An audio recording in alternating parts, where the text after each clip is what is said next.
Yo, what is up, guys? Welcome back to the channel. And today, bro, today we got a few things to talk about. First off, it's gonna fucking kill me in my gut, but listen, you gotta be gracious when you win, and you gotta be gracious in defeat too. Congratulations to Barcelona, bro. Listen, as much as I fucking hate their guts, you cannot deny the season that they had. You cannot deny it, right? With everything going on in the preseason, everything that went on with them in the past few seasons with Xavi, and just the whole board in general, bro. Like the shit show that that club was in at the beginning of the season. And the most important thing, man, it's just fucking expectations at the beginning of the season, right? No one expect like it was supposed to be reversed, bro. The whole season went and it was supposed to be reversed. Barcelona was I thought they'd make a step up. I didn't think they'd step up that much, but at the same time, Madrid was supposed to fucking take over the whole fucking world, bro. Like they were supposed to take over everything, right? Coming off a fucking double winning season, you sign arguably the best player in world football, and you just expect shit to go up from there, right? At the very least, make a deep, convincing run in the Champions League. Um, People are clowning us for fucking getting kicked out. Before the semifinals, it's crazy, and it kind of feels good because your club doesn't win a Champions League for the seventh time in 11 years, and that's grounds to start dogging you. Know what I'm saying? So it's either even though we won, it's good to represent a club like that. Know what I'm saying? But yeah, man, like it didn't happen, right? We made it out of the not the group stage, but the group phase now, right? The table, right? We made it past that. That was a fucking struggle, right? And dude, like the only team that I could say that we resoundingly beat, bro, is Dortmund, and in the match that we're all fucking thinking about. That's insane, right? And Barcelona was supposed to struggle, and instead they fucking rammed through it. Obviously, they got eliminated, and a lot of people are complaining, saying that listen, I watched both matches. Um, they were very very even. If anything, to be honest, I give more credit to Inter just because like the fight they had in them, bro. Like both teams were drained. Both teams were tied going into it. They fucking tied obviously at the end of regulation and went into extra time, and you could just tell both teams were fucking drained, bro. Both teams were drained. Like if you watch that match as a neutral, like both legs, it's arguably the best semifinal of all time. My favorite is still like, for example, I'll give you an example, like Rodrigo against Man City in 2022. I think that's, to me, that's more impactful, obviously because it's Madrid, but also because of the type of impact that, like it was a great game to watch because of the fight back, right? But this was a great fucking tie to watch just because the fucking football was amazing from both sides, from both fucking sides, right? Lamine Yamal, I've been saying it all season, he's going to be a threat in the future. Unfortunately, I think he's going to be the best player in world football. I don't really think there's a big argument made against it unless you're like a diehard hater. And as much as I hate Barcelona, bro, like you gotta be realistic when you say these things. And he's going to be the best player in the world. To me, if Mbappe doesn't win the Ballon d'Or, or Vinny doesn't win the Ballon d'Or in the next like 3 to 4 seasons, bro, like it's over for him, right? The way Dembele's is looking for it. Dembele of all fucking people, he's probably gonna win the Ballon d'Or. So you have Dembele winning it before Mbappe. Like it's just a shit show. But yeah, long story short, first things first, congrats to Barcelona. Um, Next is this fucking Classico that just passed, right? The literally this one that we just played, and I'm gonna talk about two. So back when we played the Copa del Rey final, if you guys saw the video, you saw that I said that that was gonna be a game defining game, obviously not just to win the cup, but going forward, especially in the Liga, because I believe that with that type of mentality that they had, right? Like we just talked about before, with them going to the season, and completely overshooting all expectations. I think it would have been a bigger hit for Barcelona emotionally to take that loss. Like, look, we fucking threw everything we had at them this season, right? They're underachieving by a shitload. We're overachieving by a shitload. And even then, we still can't beat them when it matters most in the final. So I thought taking that out for Barcelona there would have defined the season because it would have been much more realistic for me to believe that they drop more points for the rest of La Liga season. Obviously, it didn't go that way, but it was a tight match. It was a very tight match, so I was still walking away from it kind of happy. But even back then, if I'm gonna be honest, bro, like I thought our season was over back then. I didn't see Barcelona dropping any more points, right? And then comes this Clasico that just passed. Both teams played well. The refereeing to me was on point. There was a few like people complaining about handballs and shit. Listen, it's one of those things, bro, where if VAR wasn't there, it wouldn't be a problem. Like you would understand that these things happen, right? Like whose offside was it? Like someone had an offside, and I'm looking at that shit, and I'm like, bro, like what, like what? Like, how the fuck is that an offside? Right? There was a penalty that I believe wasn't called against Madrid. I forgot who it was that hit the ball with his hand in the fucking penalty area, and it was one of those things where like by the letter of the law, yes, it should have been a penalty. But I think if you played the game, like you realize that what he was doing, like your body just moves naturally like that, right? So to me, the only complaint that I have is not that no calls were made or anything, is just to be consistent with this shit. Because there have been other times where I've seen players hit the ball in the exact same way, right? Where your body's just moving naturally, and it's been called a penalty. So I think this just I'm not complaining about anything. I just think it should be very established where it's either you fucking call the call all the time or you just don't call that shit at all. Like it's and just fucking you that way you establish the rules, you know exactly what's gonna happen, and you fucking don't get, shat on by people on the opposing team when you don't make a call that way. So either just fucking call it like that all the time or just don't call it like it at all. That's it. Um but yeah, like now for actually Madrid. Bro, I can't, and I said it before, man, but I cannot remember a season before this that was so fucking disappointing. The one that comes close is the 14-15 season, but this far exceeds it. It's and it's it's the way they were playing, man. It's the way they were playing. It's the way that adjustments aren't being made, right? And now there was a whole bunch of fucking turmoil with Ancelotti. I made the first video. I didn't upload anything after that because every single day it was something else. It was either he's going, he's not going, he's going, he's not going. Now it looks like he's going.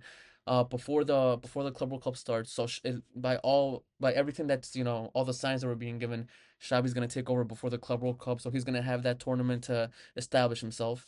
Um, but yeah, so like he's out, but it's the decisions, man, as to what players he should have played this season a lot, and what he was doing playing certain players in certain positions.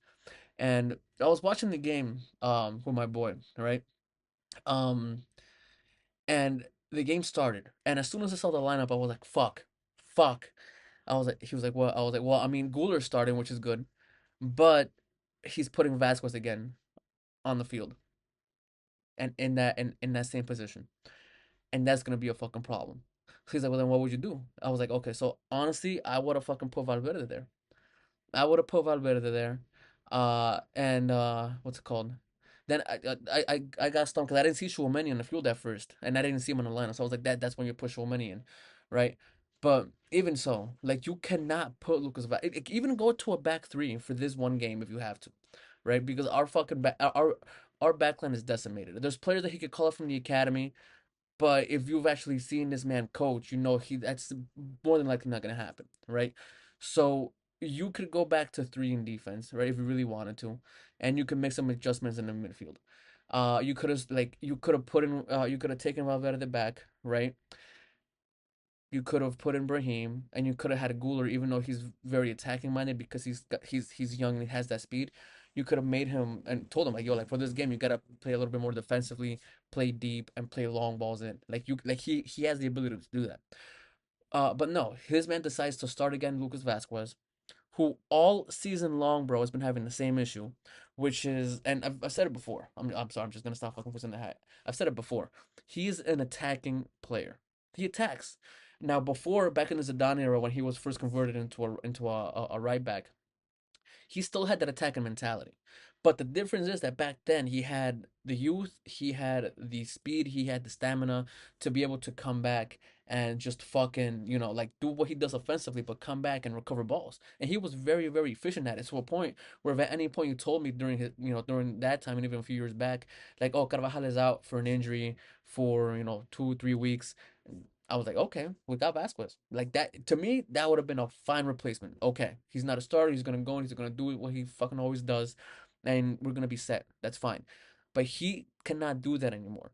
And the problem is that he has that attacker mentality where his first instinct is to go up with the ball, and that happened a lot during this game. Like you'd go back and even after like Barcelona missed a lot of chances, right? But the times that you'd see them and like the misses, and when they played the replays, you'd see Vasquez just starting now to come into the fucking back line. Like, what are you doing all the way up there, bro? What are you doing up there? And the thing is, putting your players in a situation like this makes it so videos and little sessions like this happen. Like it feels like I'm putting the blame on Vasquez because I'm defining what he's doing on the field. But to be honest, I don't blame him. I can't because he's constantly put in that same position, and it's the coach's job at that point to be like, yo, like to realize what's happening on the field and be like, dude, like I can't play this kid there anymore. I just can't. Because he's gonna cost me a lot more than he gives you going forward, and that's been the story of the season. Like he has his goals, he has his assists, but what he gives up defensively is not worth what he gives you offensively, especially when you have those players that you have available to you on the field and on the fucking bench, bro. Like Brahim is very attacking. Like he can dribble, he can take a shot, he can pass for people. He has a good pass. Guler has the same thing. You still have Endrick on the bench, which I know he doesn't really like. Who I know he doesn't really like that much. But still, like that's the time where you have to give these kids chances, right? Especially and apparently now I read that Rodrigo asked to be taken out of the squad. I didn't see that beforehand, but beforehand I was pissed because now don't get me wrong, none of the top three players are playing to their full potential, right? But if you watch the if you watch them actually play this season, Rodrigo's not the top of the goal, not on top of the goals. He's not on top of these assist charts. But the way he does more on the field than Vinny and Mbappe do going back by a country mile. Like he, you see him defend. He loses the ball, he runs after it. He does all that shit that I feel like Vinny and Mbappe. Mbappe started to do like mid-season and then he just dropped off again. Where like they just don't do shit, right?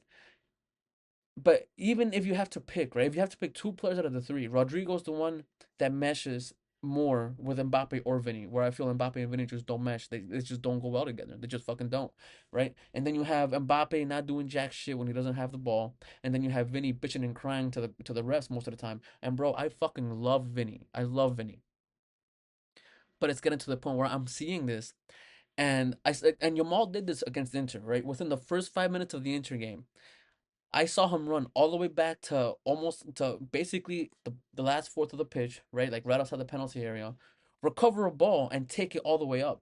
And I thought to myself, and I said, I was like, fuck. I was like, yo, if Vinny and Mbappe did this shit, they'd be fucking unstoppable. They'd be hands and shoulders the best players in the world, but they don't fucking do that, and I don't understand why. Like, is it because, and for Mbappe, is it because like fucking the president aped after you so fucking much that you feel like you just fucking belong there and then you're untouchable? For Vinny, is it because you've been there for so long and you went through it all and you won two Champions Leagues, you've won a Liga, you've won everything there is to win in club football at Madrid, most of them multiple times already. So, like, are you satisfied? Do you think that that's all you could do? You're fucking 25. Like, you can go and grab more. You have Luka Modric next to you, bro. He's 40. Like like when he's on the field, I don't think he should be playing half the time where he plays anymore. But when he's on the field, like he tries to do shit. He just can't. He doesn't have the legs anymore. So you have a man there who's a Ballon d'Or winner, who's won six Champions Leagues, who has won multiple La Liga titles. I think ironically enough, only two Copa del Rey, but he's won all this shit, and he's still hungry for more when he's on the pitch. Like you can see it. Like, are you done? Because if that's the case, bro, as much as I love you, you gotta get the fuck out of Madrid. You just gotta get the hell out of there. Like that's the mentality. Neither one of them to me has shown this season for the majority of it that they have the mentality to just be at Madrid.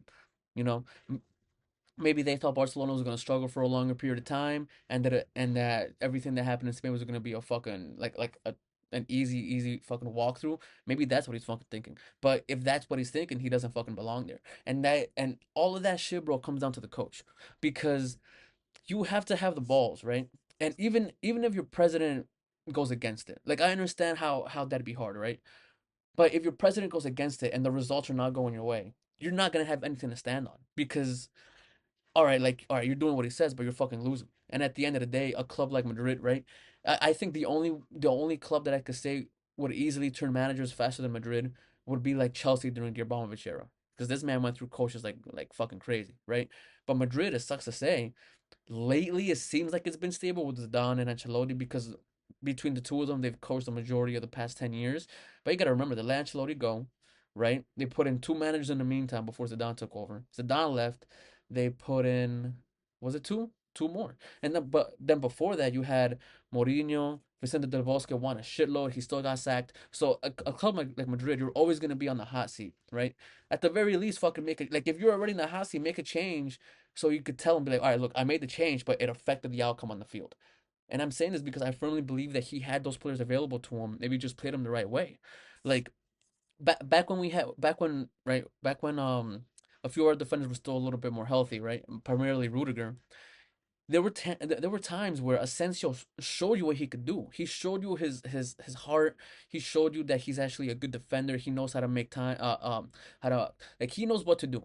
Right. If he has to blast the ball, he blasts it. If he has enough time to dribble it, pass him, he makes a pass. If he has to fucking slide, and his sliding tackles are for the most part very very well executed. Like he usually doesn't do them if he doesn't need to. When he does it, he clears the ball perfectly fine. Now, obviously, it's his first season as a starter at a club like Madrid at a big club. So yes, he has made his few share of mistakes. He's given two penalties that I could count, and sometimes he does make an error. But that's something that's gonna happen with youth, right? But either way, you have him and you have Chouameni. Chouameni who plays as a center defensive midfielder and is very good in that position when he plays in it. But when you put him back in the center back, it might not seem like much, but it's a whole different system and a whole different type of awareness that you have to have. And he clearly didn't have that. Like in that role, Chouamani's a better player overall. But in that particular role of center back, Asensio was doing way better than Chouamani. But every time he fucking got the chance, he put Chouamani in center back and benched Asensio. Like to me, that's just a stupid fucking call. Like I don't understand it. And the same thing with Vasquez, bro. Like the shit that I've been saying with Vasquez, and not even just me. Like people have seen it all fucking season, and still in your biggest games, whenever he's available, you're like, right back. Like I don't fucking understand it. And every fucking time that you see them struggle, like a good 80% of the time, they're all going through Vasquez's side. Because like I feel like at this point, like you could just fucking say that. You could be like, okay, well, you're gonna go through Vasquez's side because he's going to start, he's going to be there. He is. I'm not the other coach, but I can guarantee you he's gonna be there. And more than likely he's there. And more than likely he's fucking there, right? Then you have Vinny and Mbappe, right? And like I said, Rodrigo's been the best out of the three, but he is slightly included in this, but I'm mostly gonna focus on Vinny and Mbappe. Bro, like if they're not performing, get them the fuck out of the field. Get them out. Get them out. Don't start them. Make it known that at the end of the day, Madrid is Madrid. It's not based on Mbappe. It's not based on fucking Vinny. Look at what happened. Arguably the best player in the history of our club, like right, Cristiano Ronaldo. Um, he leaves. He leaves. People thought we were gonna struggle for a while. We didn't, because at the end of the day, we're Real Madrid. We're not based on one fucking player. We're not. We're just not. And I'm gonna take a little jab at Barcelona here. Like it's not like Barcelona. Barcelona's success has always, or the major periods of their success, right between '06 to 2019, and then from, well, I'm starting to say it now going forward, because all their success going from here on forward is going to be based on Lamine Yamal, right? And then that area of success is just based on Messi. But it's never like Madrid has always had superstars, but we've all like it's never defined us, right? Like Florentino tried to do that shit with the first Galacticos, that shit failed, and but it's never been a situation like that. So make the fucking call and have the balls to be like, yo, like if you don't come back and defend when we're clearly struggling in defense, you're not fucking playing. Like you're not playing that well. You gotta be better at making decisions. You're not playing. You have Guler on the bench, right? Who towards the end again, bro. Like what are the? There's like 6 games left of the season when he started giving Guler a chance, right? Like to me, Guler could have been better in El Clasico, the one that just passed. But at the same time, how the fuck am I gonna blame the kid, bro?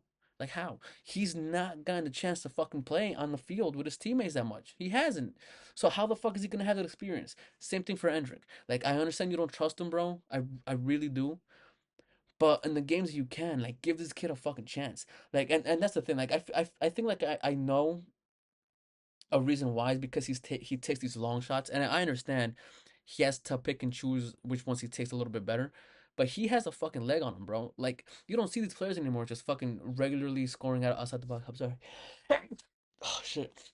Just like, scoring out of the box like they used to before. Like, and you have someone who's willing to do it. So let him get on the field, let him get adjusted to it, right? He's not gonna be doing that for the rest of his career, but he's comfortable enough with it to give it a shot, right? So do something with that, bro. Like I don't, I can't. Like overall, bro, like this season's been an L. It has been a fucking huge L, bro. And to be honest, I just hope the summer transfer window goes better. As of now, it's not really starting off that way, because as crazy as it's gonna sound, and because we got him on our frame because of who he is, like I wouldn't have liked to have Trent come over. Like I'll take him because he's free, but it's a similar situation to Mbappe. Like we need help in defense, right? His biggest flaw is his fucking defense. Like he's gonna get his numbers when it comes to assists. He's gonna be able to play forward a lot, but we are struggling on defense. So even if you have to pay a little bit of money, considering how much money we're saving, go out and get fucking defenders. Like now, apparently he doesn't want to go get Saliba because next summer we get him for free, bro. Just fucking if next summer we could get him for free, you have a bargaining chip against Arsenal. Like imagine getting someone like Saliba for 45 to 50 million. Like it sounds crazy now. Well, at least compared to back in the day. But now that's a fucking steal. Like it's a great player for 45 to 50. Like I don't get it. Like why would you not go and fucking buy these people? Like I don't get it. And the president for the most part has been great over the past 10 years, but you gotta say for the and he's always gonna get credit for that. But you gotta say shit as they are right now. And right now he's focusing too much on these fucking names and he has to focus on getting players that actually work and help the fucking system. And one trade that I would make, or trade, I'm sorry, I'm thinking about fucking basketball. Um, one move that I would make, right? And it's gonna sound fucking crazy. Let me know what you guys think down below. So I would fucking sell Mbappe. I would sell Mbappe. At this point, you've paid off 1 year of his salary, right? Whatever bonuses he got. You sell him, you can easily sell him, I think, at least for 150 to 175, right? You use that money to actually power up the team that you have. Like if you really want to keep a back four, right? Get a back four. But at that point, actually trade and this is what I meant by trade. You sell Mbappe and you get an actual fucking striker, not someone who loves to play on the wing but is forced to play as a striker, right? Because a lot of the times you see Mbappe in the middle, and Cristiano Ronaldo made it seem like it was a lot easier than it is, but it's two completely different positions. Like he doesn't know a lot of the times like what to do, like where to stand, like where to be as a striker would. Like right, like if you and like if you watch the fucking game, you'll understand what I mean.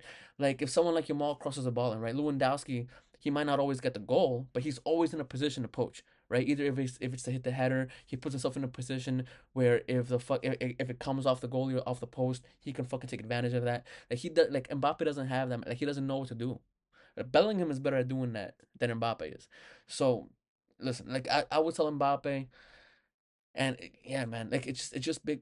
It, it it has there has to be a shakeup. There fucking has to be a shakeup. Xavi has to come in. He has to come in hard. Pause. And he has to fucking just let it be known that it's Madrid. And at the end of the day, you're playing for Madrid. If you're not good enough, if you're not showing that you're capable of playing for the team, then it's just not for you. It's just not for you. Um, but yeah, man, like that was a random rant. I plan on making a video for rating all the players that we've had the players that we had this season, and I'm telling you right now, bro, like it's gonna be a lot of people in the fucking bottom half, a lot of people. Because to be honest, to me, the only two players that I think came out of the season looking even better than they did before are fucking Valverde. Asensio not counting because he wasn't there last season, but he'd be included in the top tier. Would be fucking Valverde and Courtois. Dude, Courtois, like if it wasn't for Courtois, bro, the season would have been a lot fucking worse than it actually is. Like he saved our asses in a lot of fucking games. But yeah, guys. So honestly, like, what do you guys think about this season? How the fuck did it go? Are you guys excited for that for next season? What are some moves you guys are gonna fucking or that you guys would make? Jesus, like so much for not cursing as much. I just Jersey baby, I do it naturally. Um, but yeah. Anyways, guys, catch you on the next one. Laters.